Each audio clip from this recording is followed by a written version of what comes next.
Hello aspirants, welcome to AKSIS academy daily current affairs. ఈరోజు మనం క్లాస్లోకి వెళ్ళబోయే ముందు ఒక చిన్న అనౌన్స్మెంట్. TGPSC గ్రూప్ 1 మెయిన్స్ రాయాలనుకున్నటువంటి అభ్యర్థులు, రాస్తున్నటువంటి అభ్యర్థులు, ఎవరైనా టెస్ట్ సిరీస్ రాయాలనుకుంటున్నటువంటి అభ్యర్థులకి 30 డేస్ అలాగే 20 డేస్ షెడ్యూల్తో ఒక పర్టికులర్ టెస్ట్ సిరీస్ని మనం లాంచ్ చేసాము. అలాగే అక్టోబర్ 7వ తారీఖు నుంచి అక్టోబర్ 12వ తారీఖు ఈ మధ్యలో ప్రీ ఫైనల్ ఎగ్జామ్ అని వినే ఉంటారు మీరు. సో ఆ మాదిరిగానే మీకు ఎగ్జామినేషన్లో ఎలా అయితే అంటే ఫైనల్గా మీకు అక్టోబర్ 21న ప్రారంభమయ్యేటటువంటి గ్రూప్ 1 ఎగ్జామినేషన్ మెయిన్స్ ఎలా ఉంటుందో యాజ్ ఇట్ ఈజ్ అలాంటి ప్రీ ఫైనల్ ఎగ్జామ్ ఒకటి జరుగుతుంది. అయితే ఇది స్టేట్ వైడ్ మనం ఆన్లైన్ ఆఫ్లైన్ మోడ్స్లో కండక్ట్ చేస్తున్నాము. దీనికి మోడల్ ఆన్సర్స్ అండ్ ఎవ్రీథింగ్ కూడా ఇస్తాం. అయితే ఇది రాయాలనుకున్నటువంటి అభ్యర్థులు ప్రీ రిజిస్ట్రేషన్ చేసుకుని మాత్రమే రాయాలి. ప్రీ రిజిస్ట్రేషన్ చేసుకుంటేనే మీకు ర్యాంకింగ్లు ఇవ్వడం అనేటటువంటిది మాకు కుదురుతుంది.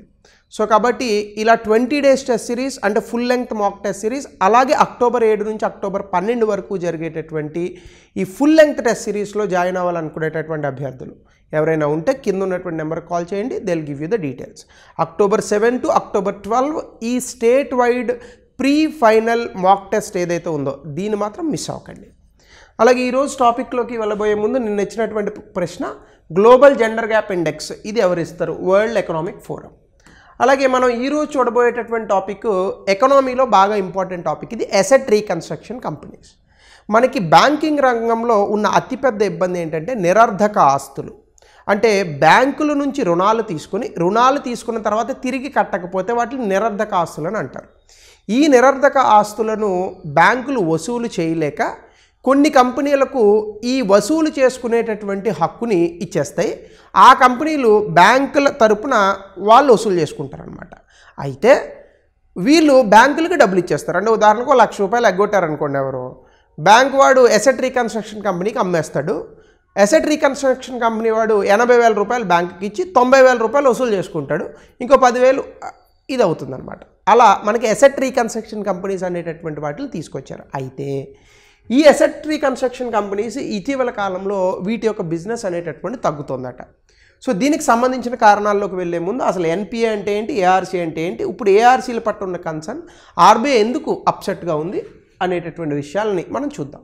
ముందుగా NPS బ్యాంకింగ్ సెక్టర్ గత 12 సంవత్సరాలలో ఎన్నడూ లేనంతగా నిరర్ధక ఆస్తులు తగ్గాయి 2.8%. ఒకప్పుడు 12% ఉండేవి. అంటే మార్చి 2024కి NPAలు 2.8%కి వచ్చాయి. ఈ తగ్గడం కారణంగా మనకి అసెట్ రీకన్స్ట్రక్షన్ కంపెనీస్ ఏవైతే ఉన్నాయో ఇవి ఏం చేస్తాయి, ఈ నిరర్ధక ఆస్తులను కొనుక్కుంటాయి. ఇక్కడ ఆల్రెడీ నిరర్ధక ఆస్తులు తగ్గాయి కాబట్టి మరి వీళ్ళ బిజినెస్ తగ్గిపోతుంది కదా. సో కాబట్టి ARCs అనేటటువంటి బిజినెస్ తగ్గిపోతుంది. అలాగే క్రిసిల్ ఇచ్చినటువంటి రిపోర్ట్ ప్రకారం అసెట్స్ అండర్ మేనేజ్మెంట్, ARCస్కి సంబంధించినటువంటి అసెట్స్ అండర్ మేనేజ్మెంట్ అంటే ARCలు రుణాలను కొనుక్కుంటాయి. ఈ AUM అనేటటువంటిది ఈ మధ్యకాలంలో 7 నుంచి 10% తగ్గుతుందని అంచనా వేస్తున్నారు. అది డ్రాస్టిక్ రిడక్షన్.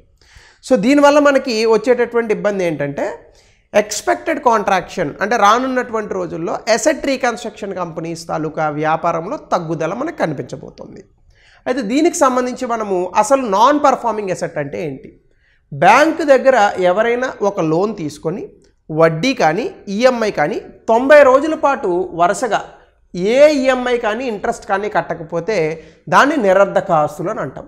అదే వ్యవసాయ రుణాలకైతే కనుక 2 క్రాపింగ్ సీజన్స్ అంటే 2 సార్లు మనకు పంటల విధానం ఉంటుంది కదా, ఈ క్రాపింగ్ సీజన్లో కనుక లోన్ రీపే చేయకపోతే 2 క్రాపింగ్ సీజన్స్లో 2 పంటలు పండేటటువంటి సమయంలో లోన్ రీపే చేయకపోతే దాన్ని వ్యవసాయ నిరర్ధక ఆస్తులుగా చెప్తారు. అయితే ఈ నిరర్ధక ఆస్తుల్ని బ్యాంకులు 3 విభాగాలుగా విభజన చేస్తాయి. ఒకటి సబ్స్టాండర్డ్ అసెట్స్, అంటే ఏదైనా ఒక రుణం కనుక 12 నెలలుతో సమానము లేదా అంతకన్నా తక్కువ సమయములో కనుక ఉంటే, అంటే రుణం తీసుకుని సంవత్సర కాలం అయింది, సంవత్సరం లోపు నుంచి అంటే 3 నెలల నుంచి సంవత్సరం టైంలో ఈ 9 నెలల నుండి ఇంట్రెస్ట్ కానీ ప్రిన్సిపల్ కానీ ఏమీ కట్టకపోతూ ఉంటే దాన్ని సబ్స్టాండర్డ్ అసెట్ అని అంటారు. డౌట్ఫుల్ అసెట్ అంటే ఏంటి, 1 సంవత్సరం కన్నా ఎక్కువైంది రుణం తీసుకుని ఇప్పటి వరకు రూపాయి కూడా కట్టలేదు, దీన్ని డౌట్ఫుల్ అసెట్ అని అంటారు. ఇంకొక లోన్స్ ఉన్నాయి, లాస్ అసెట్స్ అని అంటారు. లాస్ అసెట్స్ అని అంటే ఏంటి, ఇంకా ఆ రుణం తిరిగి రాదు ఎప్పటికీ. దీన్ని లాస్ అసెట్స్ అని పిలుస్తారు. ఇలా 3 రకాల వర్గీకరణలను నిరర్ధక ఆస్తులకి బ్యాంకులు చేస్తూ ఉంటాయి. ఈ 3 సందర్భాల్లోని కూడా ఎప్పుడైనా బ్యాంకులు కనుక ఆ రుణాలు కనుక తిరిగి రాకపోతే, జనాలు తిరిగి కట్టకపోతే ఈ రుణాలను బ్యాంకులు ఏఆర్సీలకు అమ్మేస్తాయి. అంటే asset reconstruction companies. Asset Reconstruction company అంటే ఏంటి? బ్యాంకుల తాలూకా రుణాలను ఒక నిర్దిష్టమైన విలువకి ఇది కొంటుంది. వీటిని మనము నరసింహన్ కమిటీ 2 1998లో ఇచ్చినటువంటి సిఫార్సుల మేరకు వీటిని మనం ఇంట్రడ్యూస్ చేశాము. ఇవి సర్ఫాసీ యాక్ట్ అని ఉంటుంది. అదేంటంటే బ్యాంకుల నుంచి రుణాలు తీసుకుంటే ఆ రుణాలను వెనక్కి తెచ్చుకోవడానికి బ్యాంకులకి ఇచ్చేటటువంటి కొన్ని నియమ నిబంధనలు, పవర్సు ఈ సర్ఫాసీ యాక్ట్లో ఉంటాయన్నమాట. దాని నుండి ఈ యొక్క నిరర్ధక ఆస్తులకు సంబంధించిన ఏఆర్సీ కంపెనీస్ పనిచేస్తాయి. ప్రస్తుతం మనకి ఆర్బీఐతో రిజిస్టర్ అయినటువంటివి 27 ఏఆర్సీస్ ఉన్నాయి. అందులో కొన్నివి ఎన్ఏఆర్సీఎల్, ఇది ప్రభుత్వానికి సంబంధించింది. అలాగే ఎడెల్వీస్ ఏఆర్సీ, ఆర్సిల్, ఇవేంటి ఆ కంపెనీల యొక్క పేర్లు. ఈ ఏఆర్సీస్ అనేటటువంటివి కంపెనీల చట్టం 2013 ప్రకారము రిజిస్టర్ చేయబడతాయి. అలాగే సెక్షన్ 3 సర్ఫాసీ యాక్ట్ కింద వీటికి మనము ఏమంటాము పవర్స్, అధికారాలను కూడా మనం ఇస్తాం. అలాగే ఇవి సర్ఫాసీ యాక్ట్ అలాగే ఆర్బీఐ ఇచ్చినటువంటి గైడ్ లైన్స్ ఆధారంగా పనిచేస్తూ ఉంటాయి. అయితే ఈ ఏఆర్సీస్ తాలూకా పనేంటి? బ్యాంకుల తాలూకా రుణాలను కొనుక్కుంటాయి, దానివల్ల వీళ్ళకి హక్కులు వస్తాయి.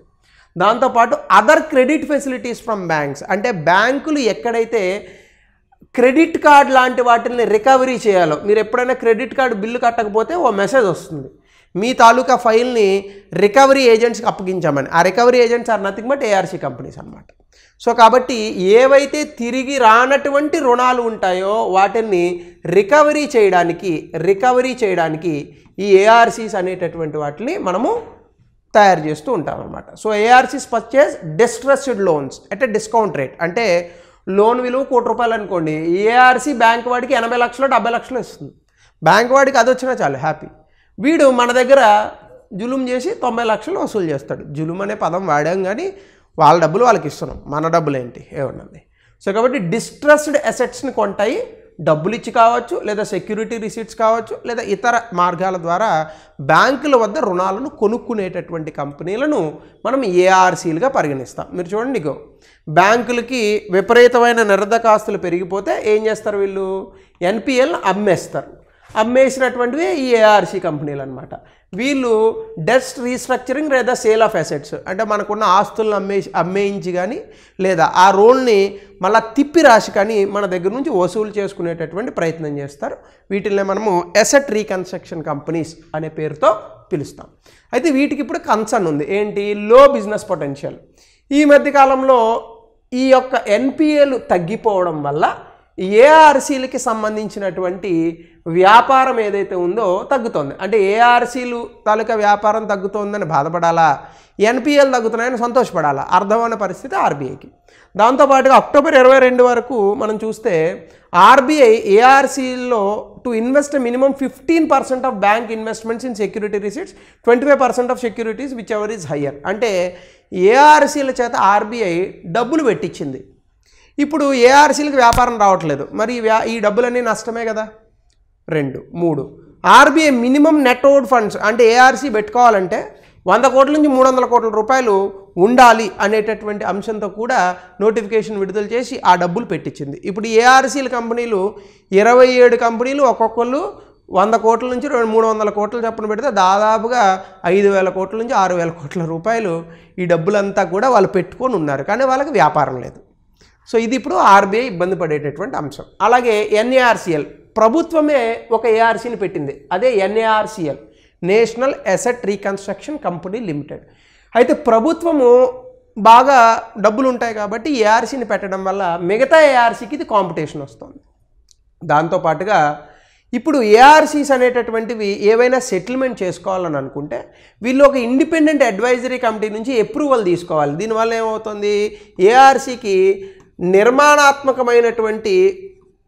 నియంత్రణ సవాళ్ళు అనేటటువంటివి ఎదురవుతున్నాయి. నిర్మాణాత్మకం కాదు, నియంత్రణ సవాళ్ళు ఈ కొత్త రూల్స్ వల్ల మనకి ఎదురవుతున్నాయి. అలాగే ఆర్బీఐ కూడా ఈ కొన్ని ట్రాన్సాక్షన్స్కి సంబంధించి ఈ ట్రస్ట్ డెఫిసిట్ అనేటటువంటిది, అంటే ఏఆర్సీల మీద కొంత నమ్మకం అనేటటువంటి సన్నగిల్లుతుంది అనమాట. ఎందుకు? About transaction potential allowing defaulting promoters to regain control of assets. అంటే ఇప్పుడు ఒక వ్యక్తి ఉన్నాడు, అతను డబ్బులు కట్టలేదు బ్యాంకుకి, సో అతని ఆస్తిని అమ్మేయాలి. కానీ ఇతను ఏం చేస్తున్నాడు, ఏదో తిమ్మిని పంపించేసి అమ్మినట్టుగా చూపించి మళ్ళీ అతని ఆస్తిని అతనే తిరిగి పొందుతున్నాడు. సో ఇలాంటి ట్రస్ట్ డెఫిసిట్ వస్తుంది. అంటే ఎలా ఉంటుందంటే, ఇప్పుడు ఫర్ ఎగ్జాంపుల్ మనం బ్యాంకుకి 100 కోట్లు కట్టాలి, మన ఆస్తి ఒక 120 కోట్లు ఆస్తి ఉంది. ఇప్పుడు ఇతను భయపెట్టి ఇది చేసి ఏం చేస్తాడు, ఇది ఎవరు వేలంపాటలో పాడకుండా 70 కోట్లకే ఇతను బినామీ చేత వేలంపాటకి పాడిస్తాడు. ఇప్పుడు మళ్ళీ ఈ 70 కోట్లు ఇచ్చేసి వాడే దాన్ని సొంతం చేసుకుంటాడు. అంటే వీడికి ఒక 30 కోట్లు కలిసి వచ్చినట్టేగా. సో ఇలాంటివి చేస్తున్నారు. ఈ ట్రస్ట్ డెఫిసిట్ అనేటటువంటిది ఆర్బీఐ ఒక కన్సర్న్గా రైజ్ చేసింది. ఈ ఇబ్బందులతో ఇప్పుడు ఏఆర్సీస్ మీద మన కన్సర్న్స్ ఉన్నాయి. సో వీటి యొక్క వ్యాపారం తగ్గేటటువంటి పరిస్థితి ఉంది. సో దీని కారణంగానే ఆర్బీఐ మనకి ARCs used innovative ways to structure transactions to regulations, అంటే ఏఆర్సీస్ కొత్త పద్ధతులను తీసుకుంటున్నాయి. దీని కారణంగా కూడా ట్రస్ట్ డెఫిసిట్ వచ్చేటటువంటి అవకాశం ఉందని ఆర్బీఐ బాధపడుతుంది. అలాగే ఎవర్ గ్రీన్ డిస్ట్రెస్డ్ అసెట్స్, అంటే ఎప్పటికీ రానటువంటి కొన్ని రుణాలు ఉంటాయి. సో వీటికి సంబంధించి ఏఆర్సీస్ అంత ఇదిగా లేవు అనేటటువంటిది ఒకటి ఉంది. అలాగే one time settlements frequently used, ఈ ఏఆర్సీస్ ఎప్పుడు కూడా వన్ టైం సెటిల్మెంట్స్ని వాడుతున్నాయి స్ట్రెస్ తగ్గించుకోవడం అనేటటువంటిది ఒక కన్సర్న్ ఉంది. అలాగే ARC being use by trained promoters to regain control after default, అంటే ఎవడైనా ఇందాక చెప్పాను కదా 100 కోట్ల రూపాయల ఆస్తి ఉదాహరణ, అలా తమ ఆస్తిని అమ్మినట్టుగా చూపించి మళ్ళీ ఆ ఆస్తిని తిరిగి పొందేటటువంటి ప్రయత్నం ఈ ఏఆర్సీల ద్వారా చేస్తున్నారు అనేటటువంటి ఒక కన్సర్న్ కూడా ఆర్బీఐకి ఉన్నది. ఇవన్నీ కూడా మనం ఏఆర్సీకి సంబంధించి రాయాల్సిన points which are part of the examination. So వీటికి సంబంధించి scheme for sustainable structuring of assets S4A అని 2017లో అడిగాడు. నేను పక్క తప్పుకుంటాను. మీ ఆన్సర్ని కామెంట్ సెక్షన్లో తెలియజేయండి. అలాగే అసెట్ రీకన్స్ట్రక్షన్ కంపెనీలు ఎదుర్కొంటున్న అడ్డంకులను పరిశీలించండి, వాటి కార్యాచరణ సామర్థ్యాన్ని మెరుగుపరచడానికి వ్యూహాలను ప్రతిపాదించండి. 200 పదాలు. సో ఇది ఏఆర్సీస్కి సంబంధించినటువంటి టాపిక్. మరొక కొత్త టాపిక్తో విల్ మీట్ టుమారో.